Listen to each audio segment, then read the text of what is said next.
Hello guys, मैं आशीष मिश्रा आपके अपने चैनल वन डायरेक्शन इंस्टीट्यूट पर आपका स्वागत करते हैं।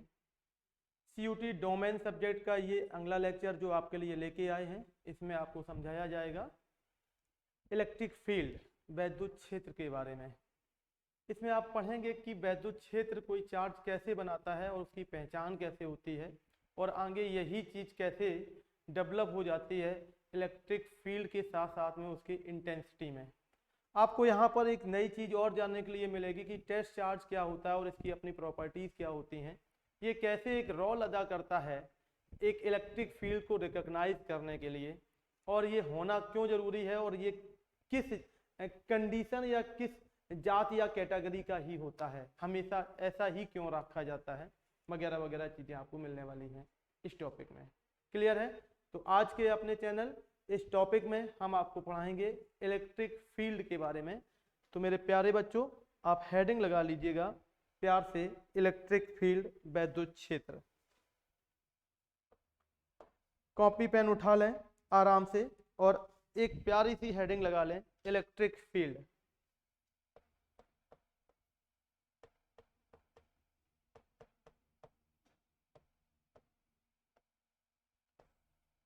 वैद्युत क्षेत्र।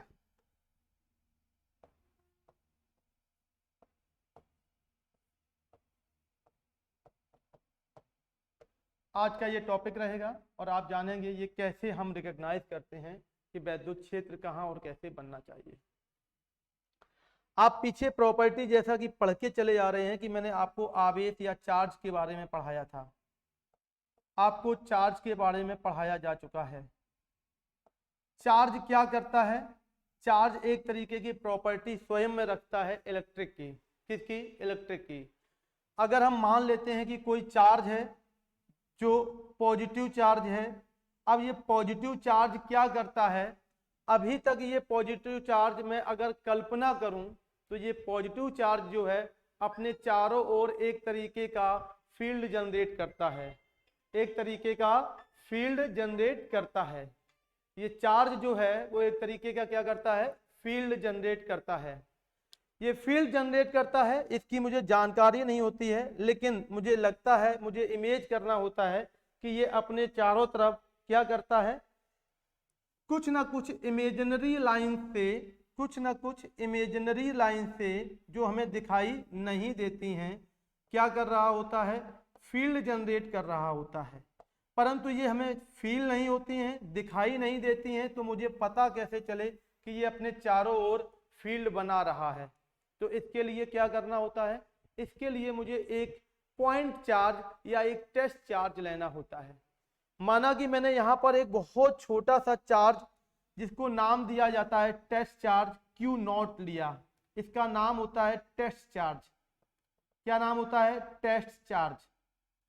टेस्ट चार्ज को हम हिंदी में परीक्षण आवेश कहते हैं। क्या कहते हैं बच्चा? परीक्षण आवेश। परीक्षण आवेश इसका नाम क्यों पड़ा? क्योंकि इस पर एक्सपेरिमेंट किया जाता है, इस पर टेस्टिंग करी जाती है। किसकी टेस्टिंग करी जाती है? इस पर इलेक्ट्रिक फील्ड की टेस्टिंग करी जाती है, वैद्युत क्षेत्र के होने और ना होने की जांच करी जाती है। अगर हम इस टेस्ट चार्ज को ना लाएं, अगर हम इस टेस्ट चार्ज को ना लाएं तो हमारे इस चार्ज के द्वारा बनाई गई फील्ड का मुझे जानकारी नहीं होगा। अगर हम इस चार्ज को छुपा लें या इस चार्ज को ओपन कर दें, इसके द्वारा जो फील्ड बन रही है वो मुझे दिखाई नहीं देगी। देखने के लिए मुझे क्या करना होगा? इसके ऊपर एक एक्सपेरिमेंट करना होगा। आपको कैसे पता लगता है, आपको कैसे पता लगता है कि किसी वायर में करंट बह रहा है? कल्पना करिए कोई तार ऐसे है जो करंट कैरिंग तार है इस तरीके का, क्या आपको देख के पता लग जाएगा इसमें धारा बह रही है? नहीं। आप क्या कहेंगे? सर हम इसको एक बार छू लें तो मुझे पता लग जाएगा इसमें धारा बह रही है। ये छूना जो है वो हमारा क्या है? टेस्ट करना है। क्या करना है? टेस्ट करना है। तो ऐसे ही चार्ज के द्वारा जो फील्ड जनरेट होता है, इसको अगर हम टेस्ट करें तो क्या होता है? वो टेस्ट किसके द्वारा किया जाता है? टेस्ट चार्ज के द्वारा किया जाता है।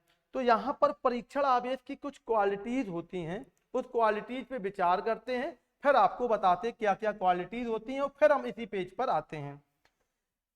टेस्ट चार्ज क्या होता है, ध्यान से देखिएगा। अबाउट द टेस्ट चार्ज मैंने आपको बताया था, परीक्षण आवेश के बारे में कुछ पॉइंट जानने। इसको कहते हैं परीक्षण आवेश अर्थात टेस्ट चार्ज। क्या होता है टेस्ट चार्ज? टेस्ट चार्ज की क्वालिटी होती है कि इसको हमेशा पॉजिटिव लिया जाता है और क्यू नॉट से डिनोटेड होती है। ये ऑलवेज बी पॉजिटिव। कैसा होगा? पॉजिटिव होगा हमेशा। ये कैसा होगा? धनात्मक ही लिया जाता है ऑलवेज। अच्छा, दूसरी क्वालिटी ये होती है कि टेस्ट चार्ज जो होता है उसकी लिमिटेशन जो होती है अपने फील्ड की, वो लमसम लगभग कैसे मानी जाती है? जीरो मानी जाती है।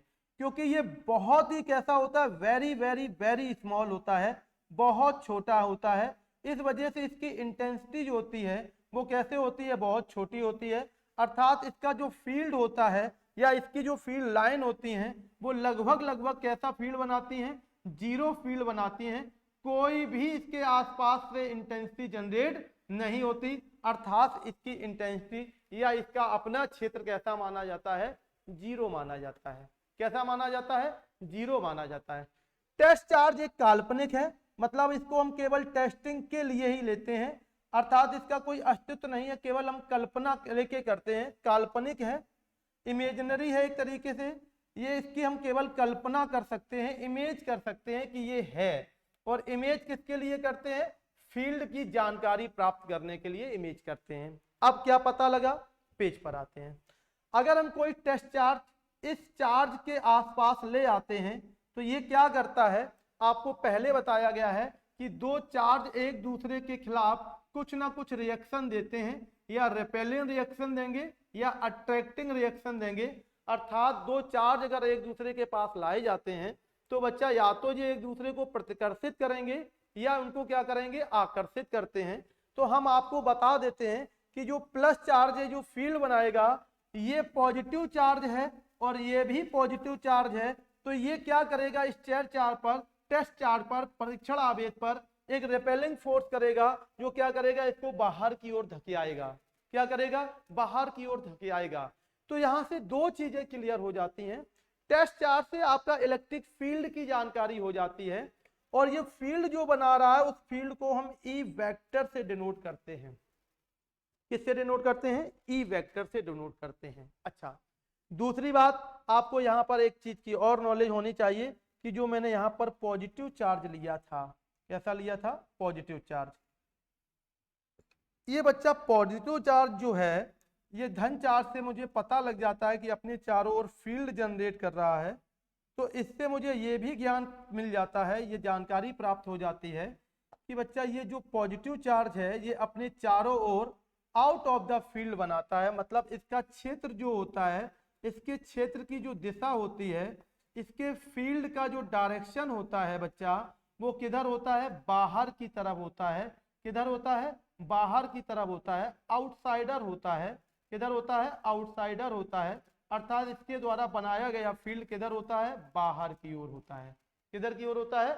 बाहर की ओर होता है। इलेक्ट्रिक फील्ड एक वेक्टर क्वांटिटीज है। अर्थात वैद्युत क्षेत्र जो है उस पर हम वेक्टर लगाते हैं और इसकी जितनी भी स्टडी करेंगे वो सारी की सारी वेक्टर फॉर्म में करते हैं। तो वैद्युत क्षेत्र जो है वो कैसा है? वेक्टराइज है। ये एक वेक्टर क्वांटिटी है, अर्थात ये सदिश राशि है। और पॉजिटिव चार्ज के द्वारा जो भी बनाया जाता है, अगर हम सिंगल चार्ज की कल्पना करें तो सिंगल चार्ज के द्वारा जो फील्ड बनाया जा रहा है ये इंफिनिटी एरिया तक, सिंगल चार्ज के द्वारा जो फील्ड बनाया जा रहा होता है वो बाहर की तरफ कहां तक माना जा सकता है? इंफिनिटी तक माना जा सकता है, अनंत तक इसकी कल्पना करी जा सकती है। तो आपको क्लियर हो गया होगा कि जो पॉजिटिव चार्ज है वो एक फील्ड जनरेट करता है। ये फील्ड किसके द्वारा रिकॉग्नाइज होता है? टेस्ट चार्ज के द्वारा रिकॉग्नाइज होता है। इस फील्ड का डायरेक्शन किधर होता है? इस फील्ड का direction outside of the force होता है, आउटसाइड ऑफ द चार्ज होता है, मतलब आवेश से बाहर की ओर होता है। क्लियर है? अच्छा, चार्ज कितने तरीके के होते हैं? चार्ज दो तरीके के होते हैं। सर आपने बता दिया कि पॉजिटिव का ऐसा होता है, तो आपको अंडरस्टूड होना चाहिए अगर आपके पास निगेटिव चार्ज है। कैसा है? निगेटिव चार्ज है। यदि आपके पास कैसा है? निगेटिव चार्ज है, ऋणात्मक आवेश है, तब क्या होगा? यदि आपके पास ऋणात्मक आवेश है तो बच्चा ये भी अपने चारों ओर फील्ड बनाएगा। क्या करेगा? ये अपने चारों ओर फील्ड जनरेट करता है।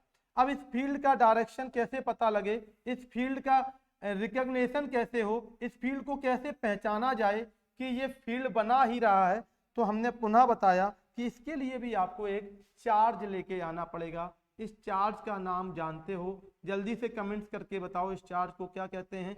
टेस्ट चार्ज कहते हैं। इसको टेस्टिंग चार्ज क्यों कहा गया? इसको टेस्टिंग चार्ज क्यों कहा गया?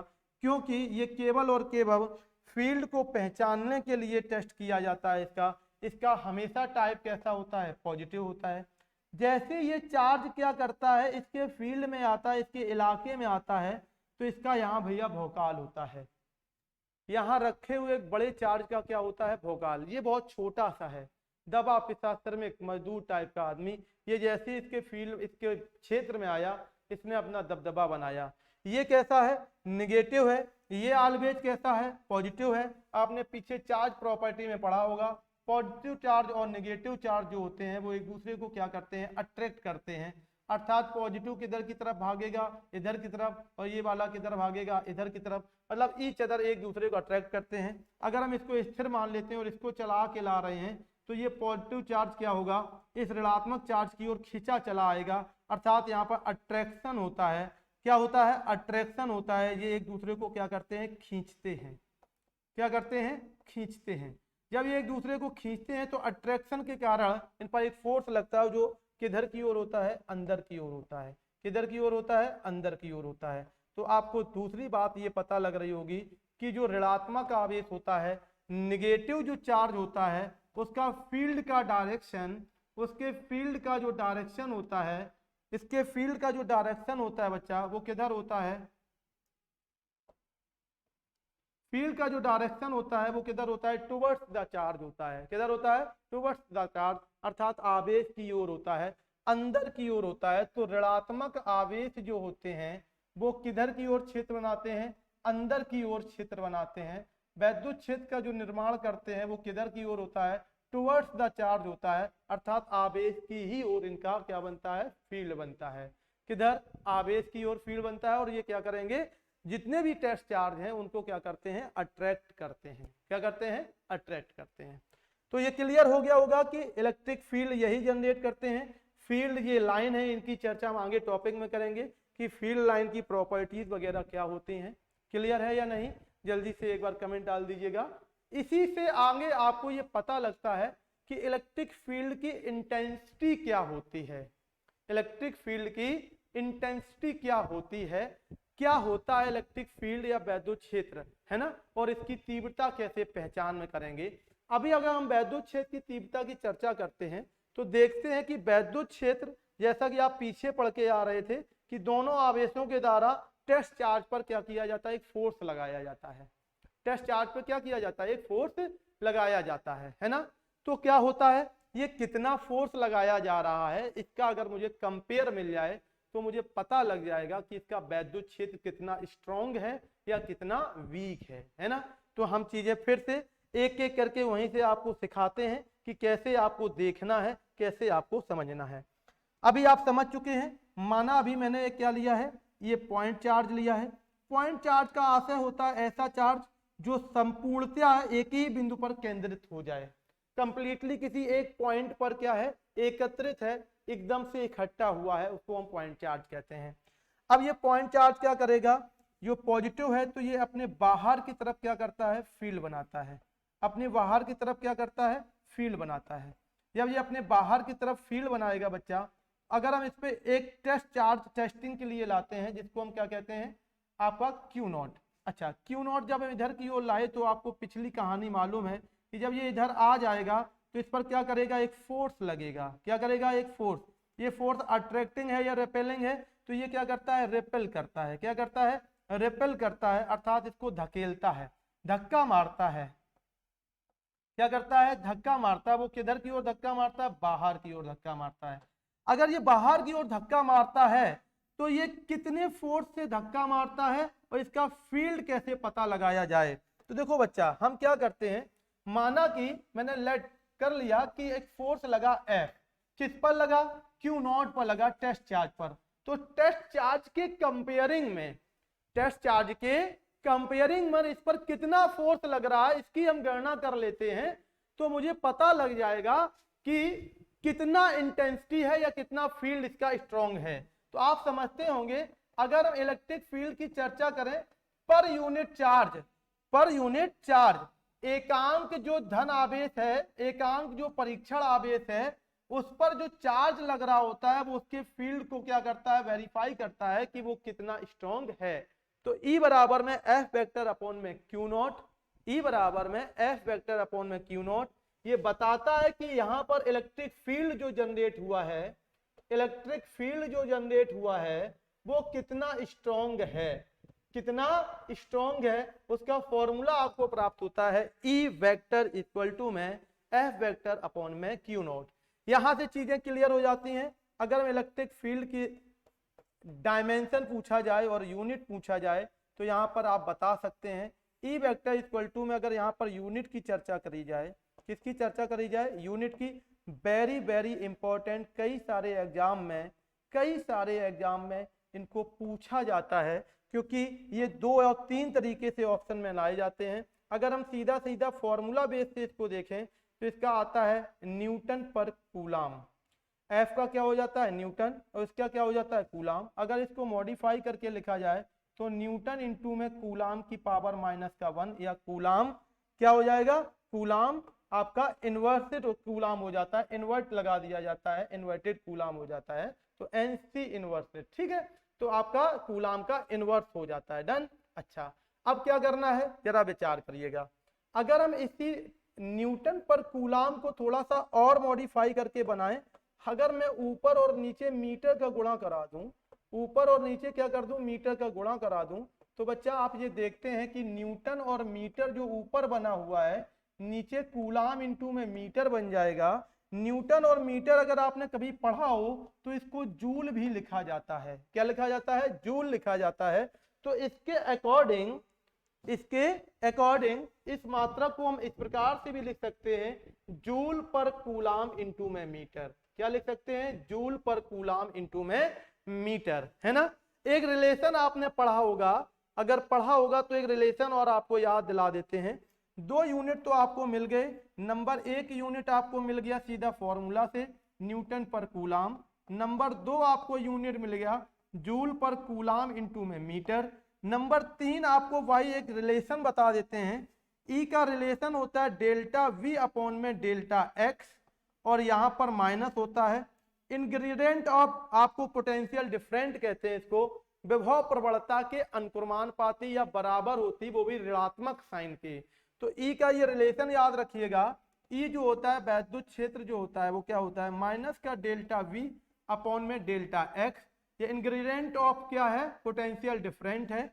तो इसके अनुसार एक यूनिट और इंपॉर्टेंट सा आता है, वो क्या आता है, वोल्ट पर मीटर, क्या आता है, वोल्ट पर मीटर। एग्जाम में बहुत ज्यादा ये यूनिट पूछे जाते हैं, एग्जाम में बहुत ज्यादा ये यूनिट पूछे जाते हैं, वोल्ट पर मीटर, है ना। तो आपको कितने नंबर ऑफ यूनिट हो गए जरा पहचानिएगा, इससे बाहर अगर आपको यूनिट मिलते हैं तो वो गलत हो जाएंगे। पहला न्यूटन पर कूलाम, ये सारे के सारे एसआई स्टैंडर्ड यूनिट हैं।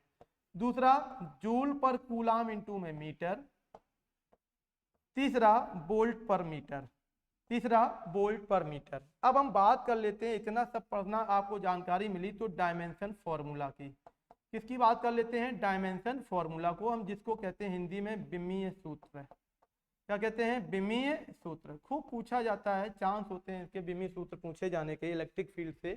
तो इसका अगर विमीय सूत्र निकालने जाते हैं तो सबसे सरलतम जो रास्ता है मेरे पास, ऊपर वाले फॉर्मूला से या नीचे वाले फॉर्मूला से। कैसे, आपको एकेडमी में पढ़ाया जाता है कि जो बल होता है, न्यूटन होता है, फोर्स का यूनिट, इसका डायमेंशन क्या बनता है, इसका डायमेंशन बनता है mlt-2। आप जब तक फुटकर छोटी छोटी फिजिकल क्वांटिटीज के डायमेंशन नहीं जानेंगे तब तक आपको एक बड़े रिलेशनशिप की डायमेंशन नहीं आएगी। तो आपको फुटकर डायमेंशन को ही एडजस्ट करके एक बड़े रिलेशन की डायमेंशन प्राप्त करना आना चाहिए। दूसरी बात, कूलाम जो होता है वो चार्ज का होता है और चार्ज Q बराबर IT होता है, और IT से क्या निकल के आता है, A इंटू में T। बस ये दो हेल्प कर लीजिए, आप डिवाइड कर लीजिए, आपकी डायमेंशन आराम से आ जाएगी। कैसे? न्यूटन पर कूलाम को सॉल्व करिए, यही तो डायमेंशन निकालना है। न्यूटन क्या होता है? mLt माइनस का 2, पर कूलाम क्या होता है? AT होता है। एडजस्ट करिए तो आपका mLt माइनस का 2, A माइनस का 1 और T माइनस का 1, T माइनस का 1 इसके साथ में चला जाएगा तो mLt माइनस का 3, A माइनस का 1। हमेशा डायमेंशन को इसी फॉर्म में लिखा जाता है mLta थीटा CD फॉर्म में, अर्थात ये जो क्रम रखा हुआ है वो इसी फॉर्म में सही भी है और क्रमबद्ध तरीके से भी है। तो आपका ये डायमेंशन हो गया, ये वेक्टर क्वांटिटीज है। प्लस चार्ज की वजह से क्षेत्र का डायरेक्शन किधर होता है? बाहर की ओर। माइनस की वजह से किधर होता है? अंदर की ओर। इसकी जानकारी कैसे लगती है? टेस्ट चार्ज के द्वारा। टेस्ट चार्ज की लिमिटेशन फील्ड क्या होती है? 0 होती है। और ये कैसे पता लगता है? और इसको हमेशा कैसे लिया जाता है? पॉजिटिव लिया जाता है। कैसे लिया जाता है? पॉजिटिव लिया जाता है। मेरे प्यारे बच्चों, इसके बाद में जो आपके साथ में लेक्चर डिस्कस होने वाला है वो आएगा कूलाम्स लॉ। क्या आएगा? Coulombs law. अभी मैंने आपको समझाया था कि दो चार्जों पर जो फोर्स लगता है, अट्रैक्शन एंड रिपेलिंग, ये फोर्स की इंटेंसिटी कितनी होनी चाहिए। अभी तक तो मैंने फील्ड की इंटेंसिटी के बारे में चर्चा करी कि फील्ड कैसे पता लगे, फील्ड की इंटेंसिटी भी आगे पता लगेगी, फील्ड का कैसे पता लगे, फील्ड कितना ताकतवर है। तो ऐसे आपका कूलाम्स जो है उन्होंने बताया कि जो फोर्स है वो कितनी तीव्रता का लगेगा, कितना पावरफुल होगा, उसका वैल्यू किन किन चीजों पर डिपेंड करेगा। उन सारी चीजों को एक कूलाम लॉ में इनको सारी चीजों को डिस्कस किया गया है। तो आगे हम आपको पढ़ाएंगे नेक्स्ट टॉपिक में कूलाम लॉ। तो आगे तैयार रहिएगा, मेरे साथ जुड़े रहिएगा कूलाम लॉ जानकारी के लिए। और आगे अभी तक आपने जो चर्चा पढ़ी है वो पॉइंट चार्ज के थ्रू पढ़ा है। किसके चार्ज के थ्रू पढ़ा है? पॉइंट चार्ज के थ्रू। अगर हम आपसे कहें कि जितने भी चार्ज हैं और जैसे जैसे चार्ज डिस्ट्रीब्यूट होगा उन सभी चार्ज के कारण इंटेंसिटी और उसका फील्ड अलग अलग तरीके से जनरेट होता है। तो ये पूरे बहुत बड़े टॉपिक की एक चर्चा है। आप हमारे साथ जुड़े रहेंगे तो आपको ये सारे टॉपिक की चर्चा प्राप्त होती रहेगी। तो आगे तैयार रहिएगा किसके लिए? कूलाम्स लॉ के लिए। ठीक है, ओके, मिलते हैं अगले टॉपिक के साथ में, Coulomb's law. Okay, just a wait.